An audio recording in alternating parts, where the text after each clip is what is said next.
But I've always said on this channel, one of the few institutions working in Kenya is the judiciary. Beat me. Come beat me. I feel like the judiciary, out of the 3 arms of government, at least judiciary wanafanya kazi. I think you need to respect the work that the previous women have done to kind of get us. Don't go there and start doing nonsense.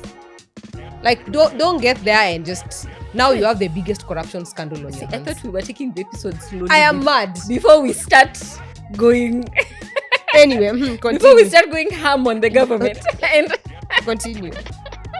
So, there's something we like, or I used to hear growing up, that if you empower the woman, you empower the whole community. What are your thoughts on that? Truth. I think it's the truth. I think I've said this in this channel before. I don't like to go too far. You can actually tell that people in my sister's community feel like this is our business.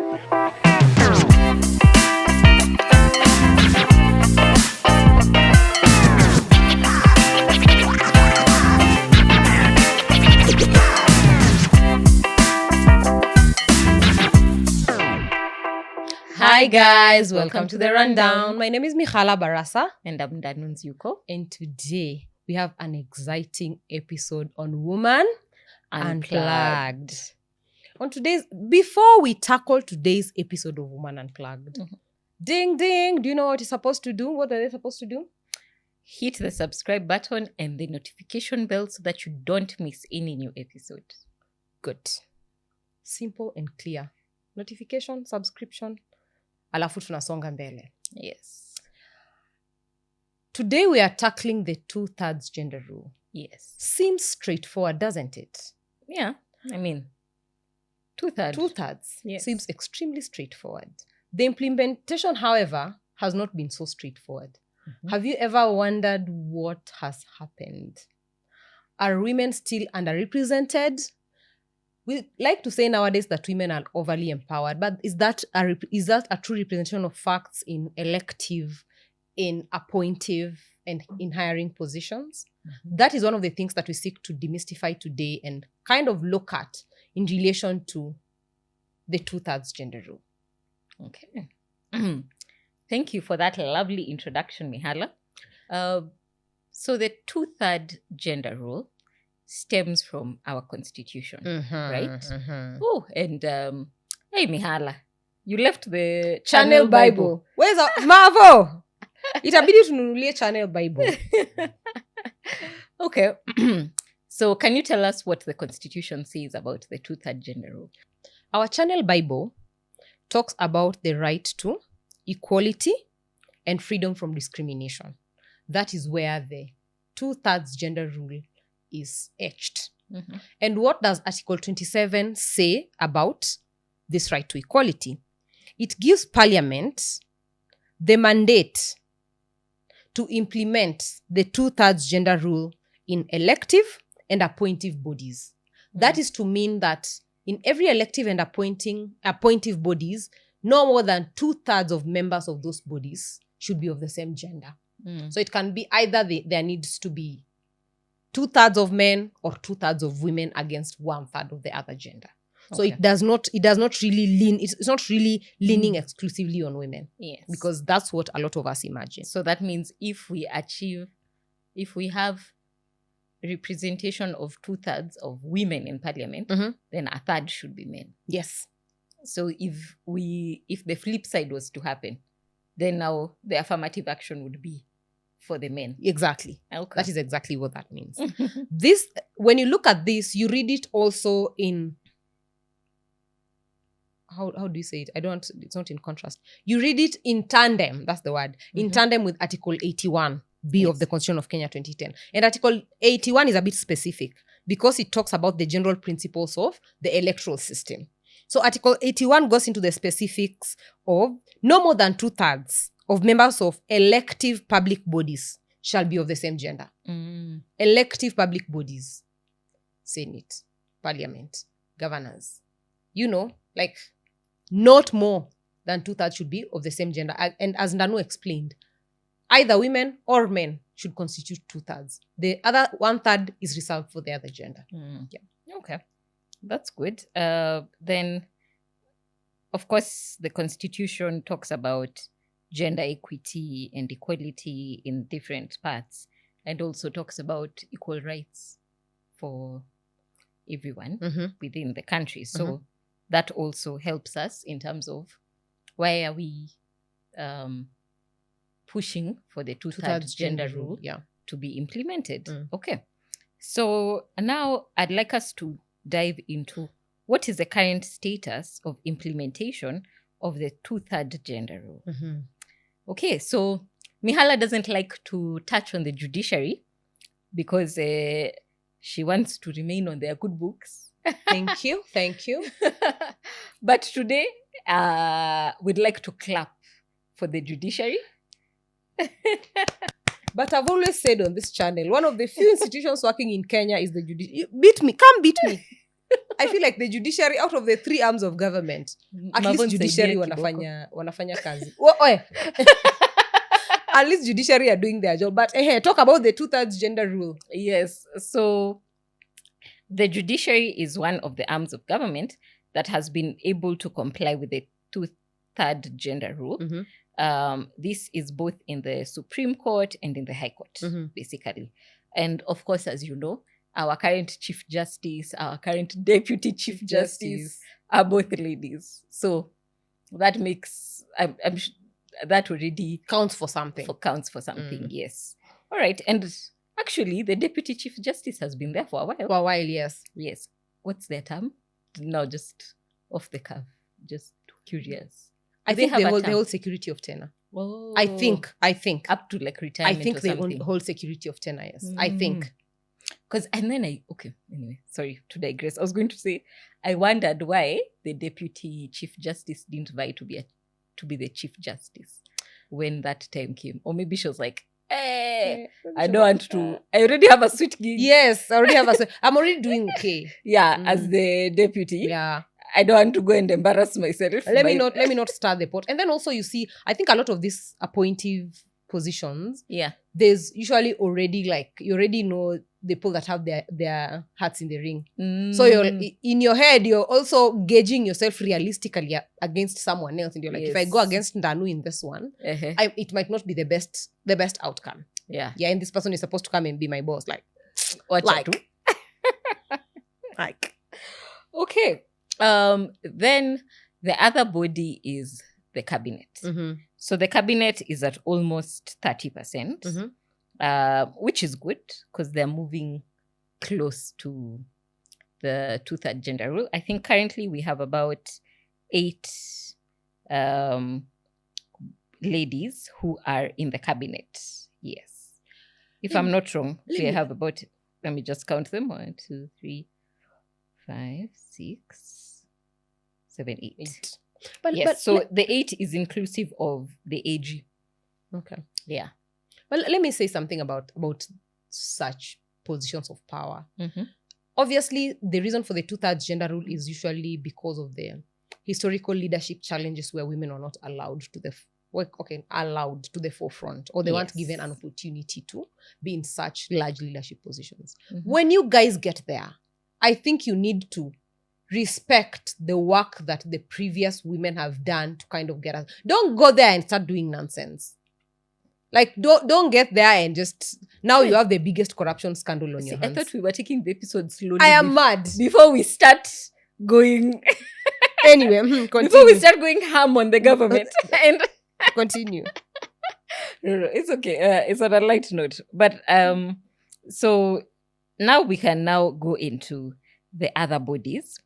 We have the National Assembly. In our previous episode. How many previouses were those? Very previous. We talked about the role of Parliament. Yes. So as you guys remember, if you're a consistent rundowner, hi Yvette, you know that we have, in Parliament, we have the National Assembly and we have the Senate. Yes. So at the National Assembly level, we have 23% representation of women. At the Senate, we are doing quite well. We have 31%. percent. I think that is quite good. Encouraging. Quite encouraging. Yes. Yes. But at the National Assembly level, there's still quite a bit of work that needs to be done. And we'll get into that when we're looking at what can be done to enhance the implementation of the two-third gender rule. Yes. Okay, Mihala, I'd like you to talk about the 2020 advisory that was given by the former Chief Justice, David Maraga. That's a good question. I've always thought of the 2020 advisory opinion to have been like a bit of a dramatic turn of events. Though it's a good thing. I'm not saying it's a bad thing. I'm not saying I was against it. I'm just saying, like, to me, it was like dissolved. Like, anyway. It looked very dramatic. The look of it was very dramatic. So how did we get to the advisory opinion? Remember, our constitution was enacted in 2010. So this two-third gender rule under Article 81 and Article 27.8, tulianza kudeal nazo 2010. When the first crop of lawyers and civil society activists started bringing this forth before court, the solution that courts used to give during those periods, 2012, 2013, 2014, 2015, is, look, it's a human right. There has to be a progressive realization of the human right because of the cultural aspect of how our leadership is structured, which is fine. Like, we can't just go from 2% to 32% in one election cycle. That was understandable. Okay. But then when the courts were issuing these directions, I think there was a time that they said the deadline for implementation of the two-thirds gender rule is 2015. Obviously, we didn't meet that deadline. Yes. But do we ever meet any deadline in Kenya unless they're increasing our taxes and fuel prices? No. And then in 2017, the High Court again mandated Parliament and the government to enact legislation to see the enforcement of the two-thirds gender rule. And at this point, they are saying it's long overdue. It's like, this is no longer an emergency. Yes. This is no longer a progressive realization. It's getting to the point of it might even get to an emergency. Kindly, let's implement the two-thirds gender rule. Let's get the legislation rolling. But this was not done still. Then we get to September 2020. So what does the Chief Justice do? He gives an advisory opinion on the constitutional matter of the two-thirds gender rule.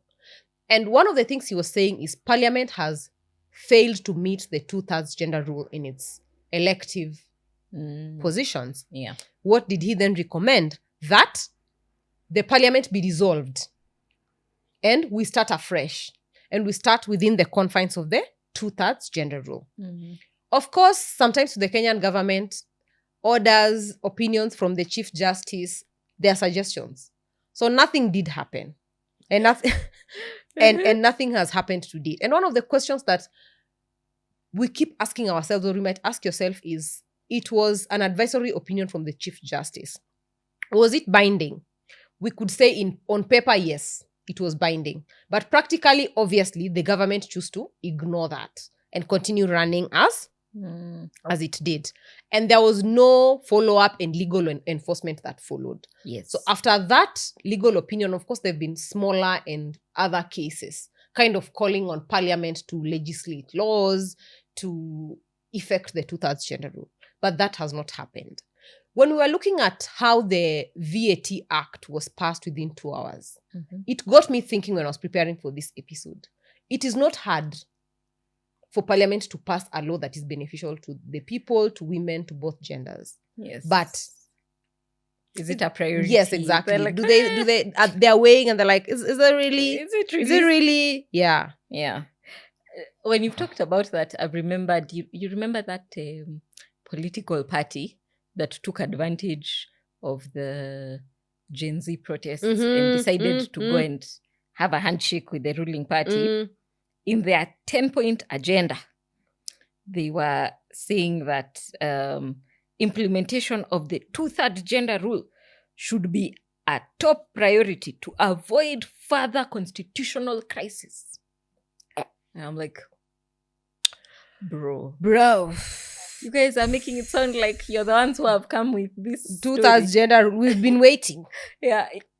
Anyway, we not talk about that 10-point agenda. It's like You will be angrier than Sifuna. Just let me tell you.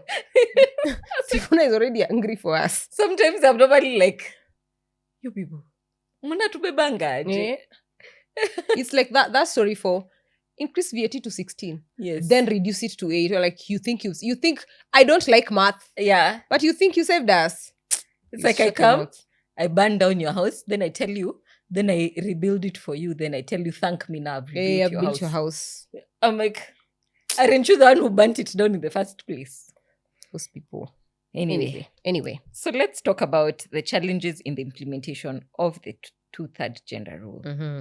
So this is just more of opinions and the discourse that has been happening. Mm-hmm. Okay. And one of the things maybe I'll start us off is the lack of political goodwill that, and especially looking at political parties. Mm. I feel like the political parties are not deliberately trying to increase their number of female legislators. Okay. Mm-hmm. Yes. Because if they were, then we would see a lot more women during nominations. Mm-hmm. Yes. So probably because if we are to get them into parliament, it means they need to be elected. Exactly. How will they be elected? Elected or nominated. Exactly. Yeah. And your entire list of nomination can't be women. To be Yes. honest, it's not even fair. Yeah. So you're not supporting them for elections. Mm. Yes. And there's one of the episodes of Woman Unplugged, the one for Women's Day. Mm-hmm. We talked about the issues women face when they get into politics. Mm-hmm. And one of the biggest challenges is security. Mm-hmm. So a woman would like to vie to be a member of parliament, but when they think about, how am I going to go for a rally without like 2-3 bodyguards? Exactly. Yeah. And hiring those bodyguards is not cheap. Where are you going to get that money from? Yeah. And then the issues we talked about when we were looking at the political parties regulations, where you have some political parties are gatekeeping and they say for you to be nominated or for you to vie using our party, you need to bring amount X. Exactly. Yeah. And probably the lady is thinking, okay, where will I get this money? We're not saying like men are not asked for the same amount of money, but it's barriers. Yes. Basically barriers to entry. Yeah. And of course, when it's the political party scene, for lack of a better word, is like a boys' club. It is. Yes, of sorts. So you find the men who have been there for the longest time have already formed their own associations that is or cliques that it's very difficult for the women to penetrate. Yes. Okay. What are your thoughts around the challenges? I think one of the historical challenges has always been the patriarchal nature of a lot of our societies. Yes. Sometimes you will see women miss appointive and elective positions, or them refusing to put themselves out there because they're like, this is a role that was created and would fit well with the men. And sometimes it's not even by design of like the men are excluding you or the women are scared. It's just that you're thinking to yourself, this society will not accept me to have this role as their leader. And it's gotten to a point where before women run for MCA, for MP, for Senate, for governor, one of the things that you're asking yourself is, first of all, do I come from this community? Secondly, where does my husband, first of all, am I married? Where does my husband come from? Do I have a child? Am I in, there's a lot more consideration that goes into it. That you then, some of them have even devised a plan. It's like, let me get nominated. I am in a nominated position. I now want to run for an elective one. Let me get married during my first term so that when I go back to the people and tell them, look, now elect me. Yes, I am capable, but also there's this unspoken aspect that you guys are asking about. I qualify in that regard as well, which actually makes implementation much harder. And when you talk about marriage, one of the challenges that's normally there is if you go back to vie where you were born or where you come from, they're like, didn't you get married? Like, what are you doing here? Yeah. And then if you go to your husband's community, they're like, you're Kwani not hauna a- kwenyu? Yeah. Like, kwani Where's your way kwani to? hawakupendi yo? Kwani hawakupendi yo? Especially if it's a cross-cultural marriage. Because think about yourself going to vie in a county or a constituency where it's a different tribe. You don't Exactly. even speak the language well or something. So how easy would it be for you to be elected there? So it's like a catch-22. Yeah. If you're single or you're like a divorcee, when you go back home, they're like, this one is a rebellious one. We can't. Yeah. Yeah. When you go where you're married or where you used to be married, They're like, we have our own people here. Like, yeah, where? are you really ours? Yeah. So it's like a catch-22 for women.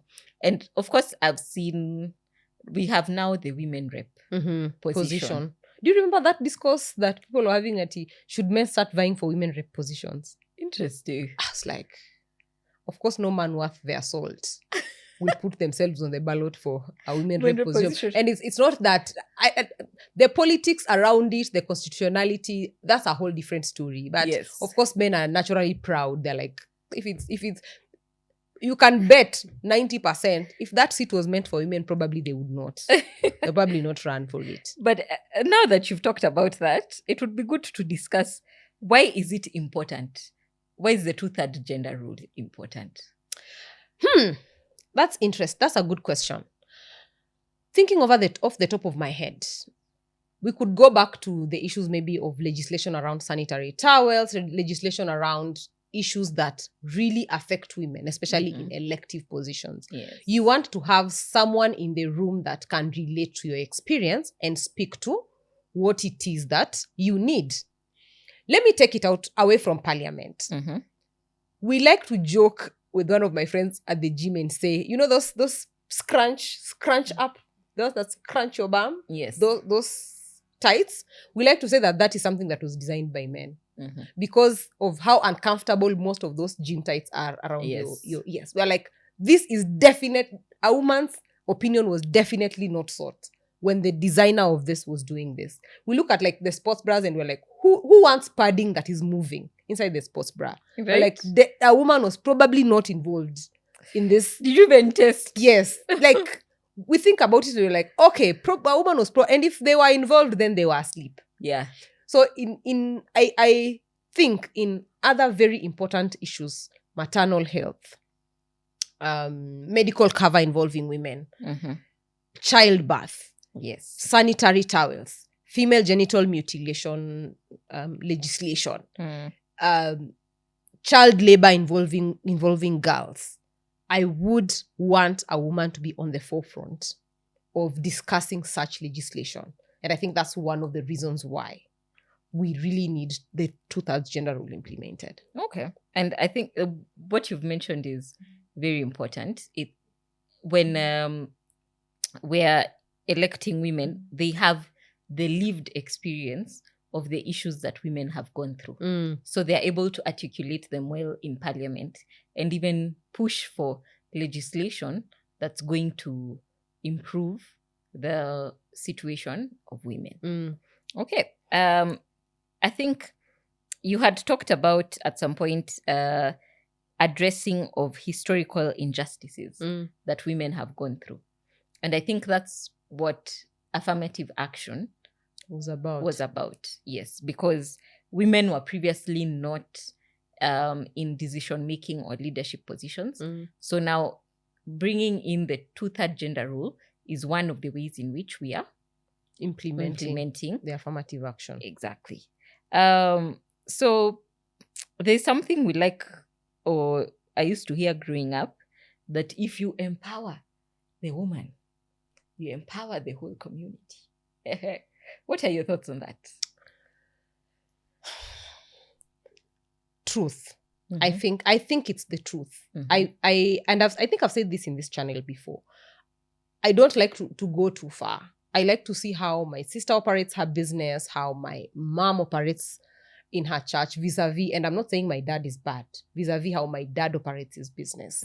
You can actually tell that people in my sister's community feel like this is our business, or people like They feel everybody in my involved. village calls my mommy. Like you go to Kakamega and say, I want to go to Mama Lady. Like everybody will know where to take you.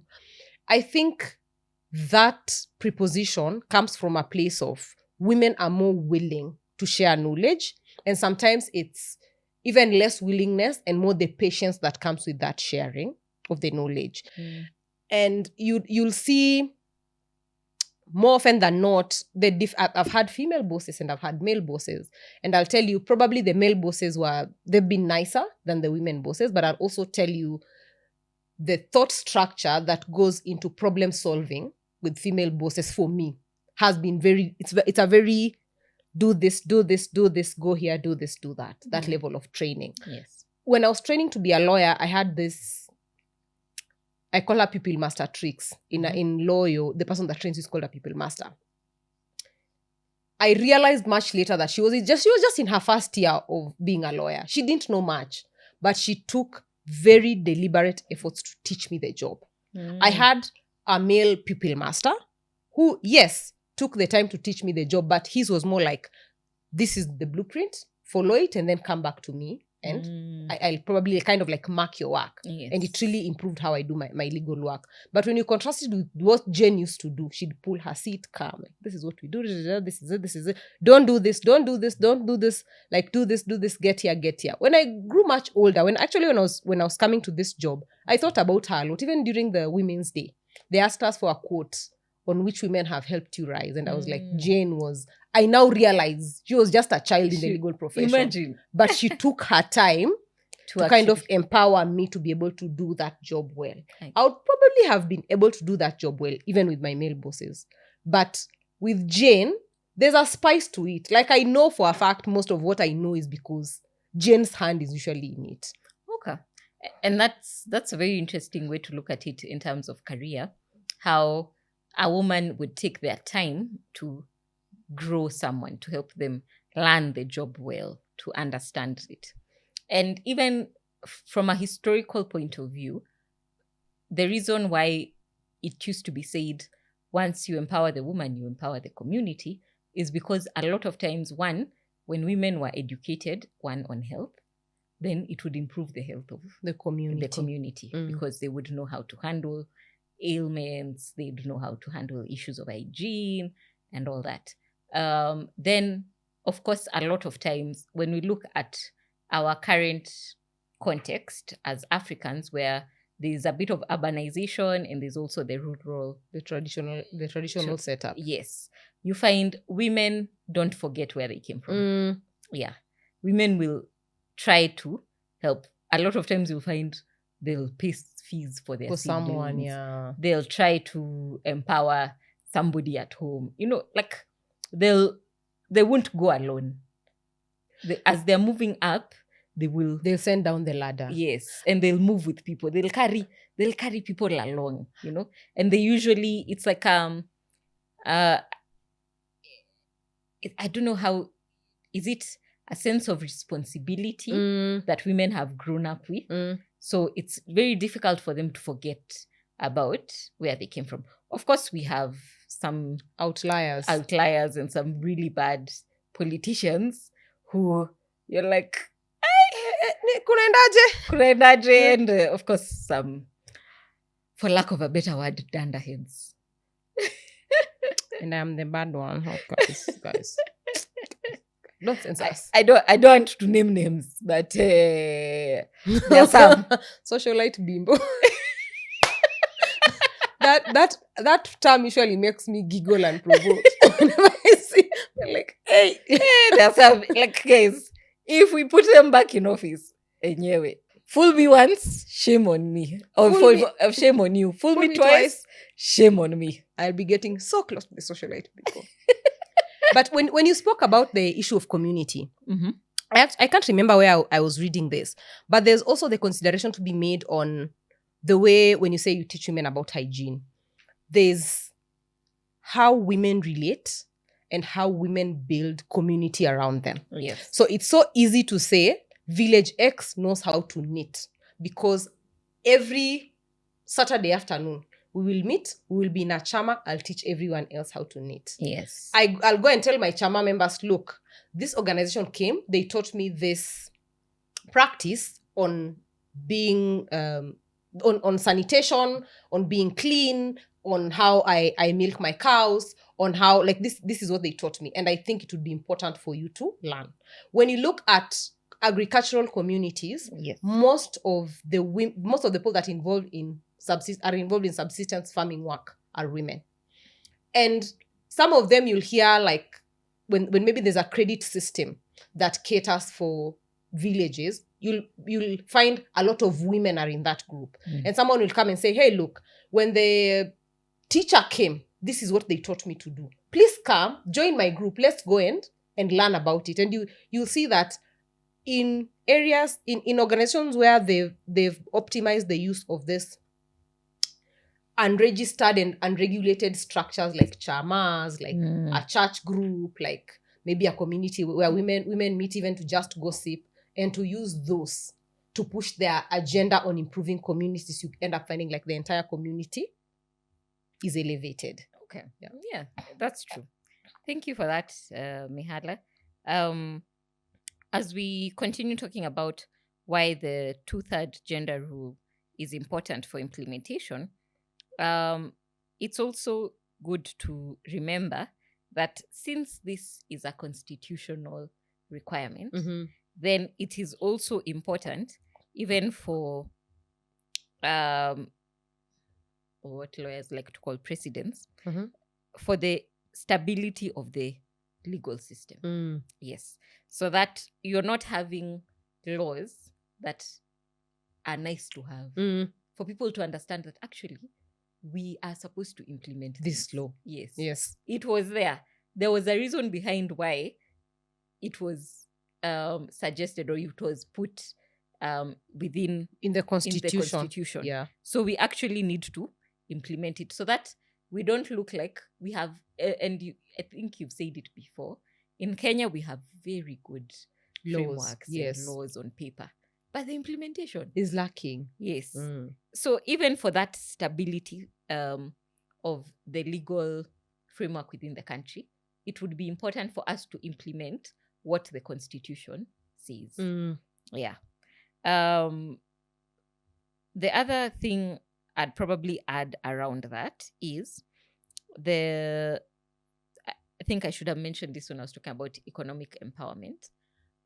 When we have all the genders being productive within the economy, it also improves our GDP. Yes.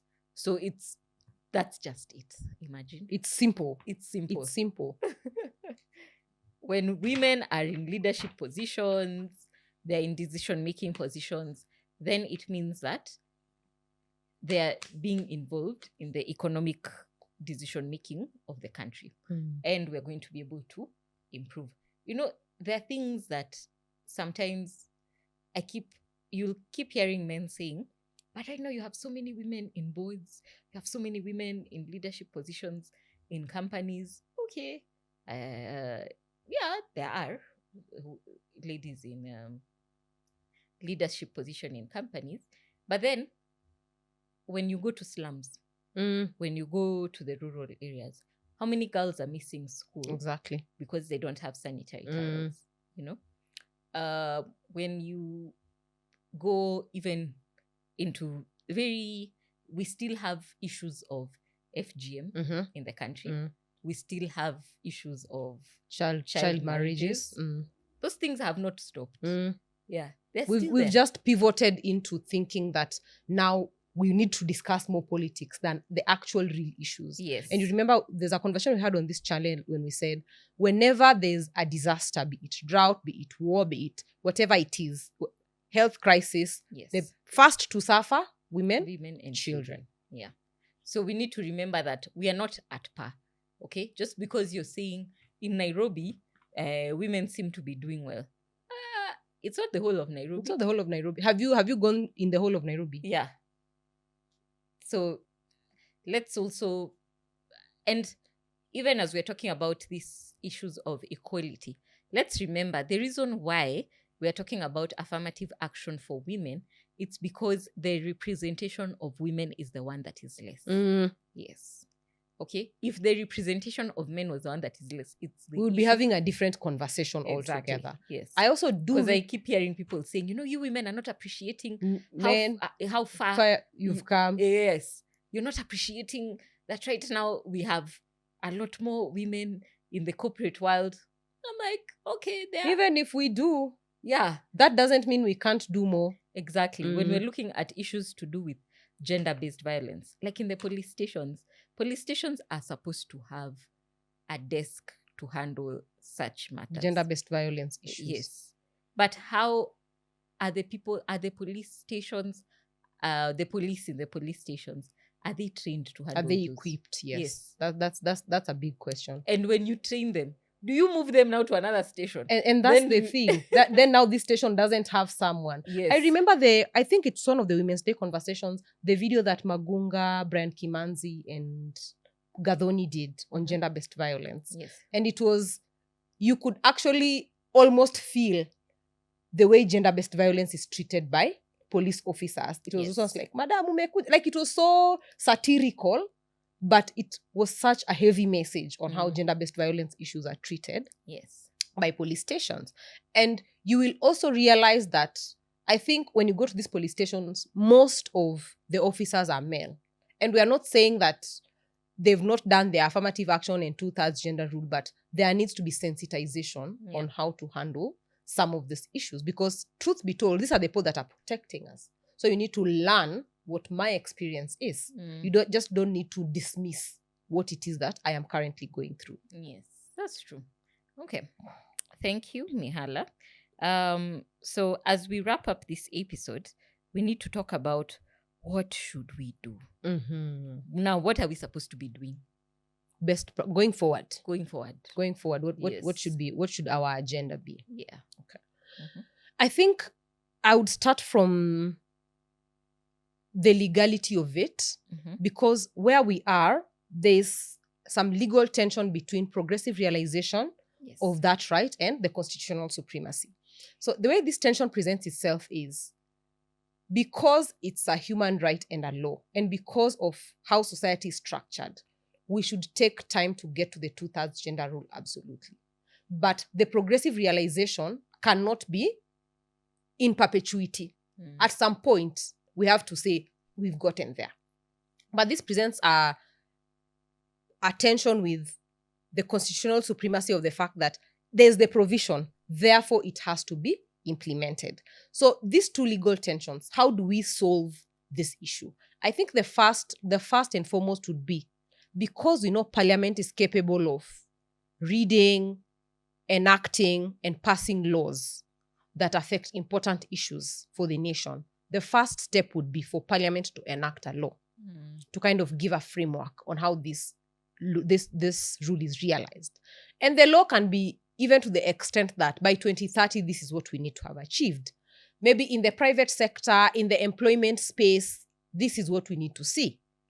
When we say we wanted the 2/3 gender rule, maybe in Senate, this is what we are hoping to see. If Parliament was to start doing that work for us, the good thing about coming up with the law is it kind of forces compliance. Once there's a law, then there's need to effect compliance. Once Parliament sorts that out, I think we'll have moved one step closer to achieving the 2/3 gender rule in absolution. Okay. Thank you, Mihala. Then for me, I'll take the other approach of incentivizing. So how can we incentivize the political parties?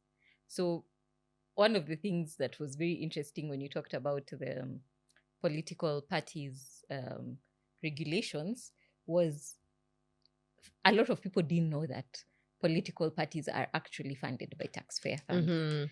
So if probably you find a political party, probably a framework that can be implemented is, if there's a political party that is pushing towards affirmative action, having more female representation, then you get more from the government. Yes, okay. You get more funding Yeah. Uh. Yes, something like that. Then, people like money. Let's be honest. But there's I remember when we were doing that episode, there's something we mentioned along the lines of, if a political party is really big on a certain cause, Yes. then there are organizations that can fund you based off of that cause. Mm. I think maybe finding a way to legitimize that.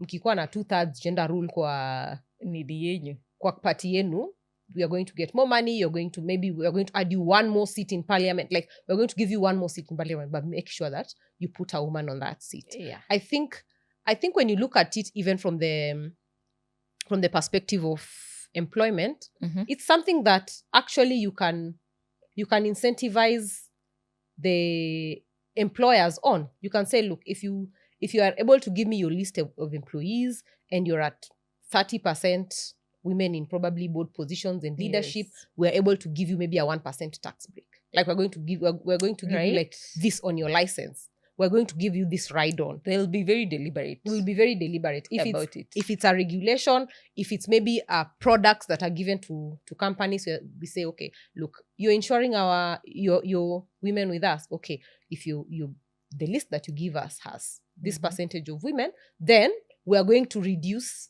your cover by this much. We're going to maybe bump up the maternity cover a little bit, yes. Like things that will also make things easier part of the ESG regulations, principles. Yeah. Yes, let's call it that. Yeah. So if we find that actually you have put in measures and deliberate steps to improve or increase the number of women in your leadership positions, and even your hiring processes are fair and they are fair towards women, then we add. Yes, there's an incentive for you. Yeah. As we were discussing the episode, I was like, Mama, we should start a political party called Girl Power. Girl Power People's Party. We wear pink. Yes. And we are ready to tackle the 2/3 gender rule. Only. A third will be men. Okay. But I want to digress a little bit. When women come together, they can do either very good things or very bad things.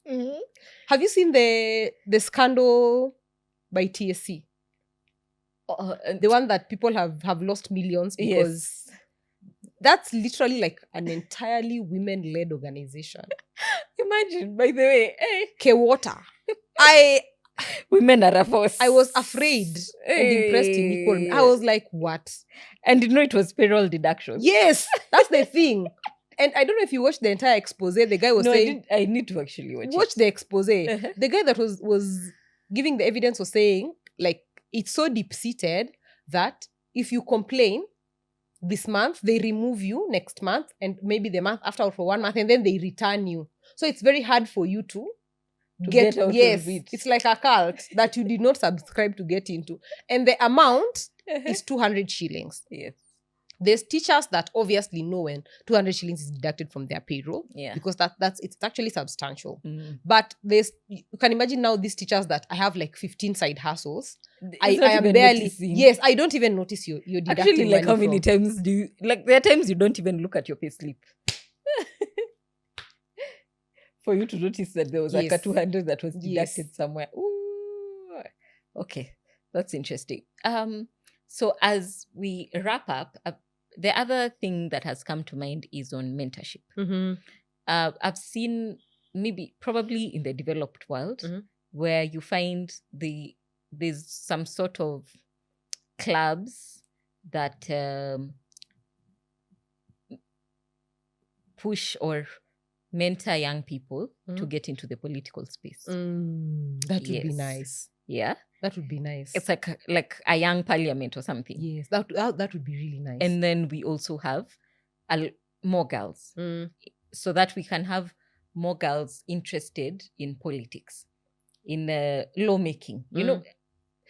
I think the fact that in our country we've talked about politics as a dirty game, a lot of times people are not aspiring to go to parliament. Yes, people are not growing up thinking, I want to be a senator. I want to be a member governor of parliament, or an MP. Yes. And probably that's where we need to go. We need to expose our children to the lawmaking process. We need to expose them to what does it mean to work in the public sector and things like that. Yes. So probably an initiative around mentorship and geared towards leadership and exposing them to what it entails to be around lawmaking. I think, I might be wrong, but I think when even you look at the political structure of Kenya, there is some sort of like almost deliberate inclusion of a few men and boys and being groomed for political positions. I rarely see it with women. Yes. And when I was talking to you about Gen Z Baddie. Gen Z Baddie, I hope you see this. I'm actually a really big fan of yours. When you look at people like Gen Z Baddie, I think there's another lady called Abizwena. When you follow them and their stories on social media, you kind of think to yourself, I'd rather have this person reading and looking at my laws as opposed to nominated senator, Mrs. Musician. I'd much rather have this person looking and reading my laws as opposed to the people that are currently in power. Yes. And imagine, she's called Shakira Wafula. Imagine if those people had the resources to be empowered enough to say, look, we are not even looking at 2027. Let's give you 2032.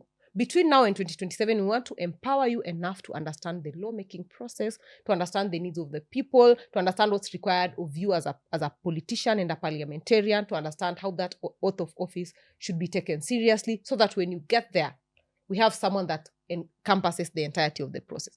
I see it a little with dudes, especially in ODM. I see there's a deliberate effort to kind of like groom one or two people.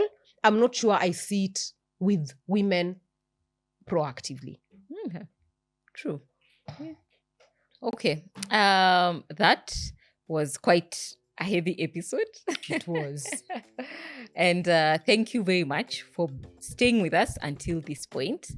If you have not subscribed to our channel, please Kindly subscribe. Follow us on Spotify and Apple Podcast. Follow us on our social media pages at The Rundown KE on Instagram, on Facebook, on TikTok. On my personal pages, I am at Ndanunziuko. On my personal pages, I am at Mihala Barasa. And because of today's episode, kindly remember, the 2/3 gender rule is not just about accountability, constitutionalism. It's not about those fancy things. It's about you and me getting representation. Wow. Thank you. And until next time, Bye.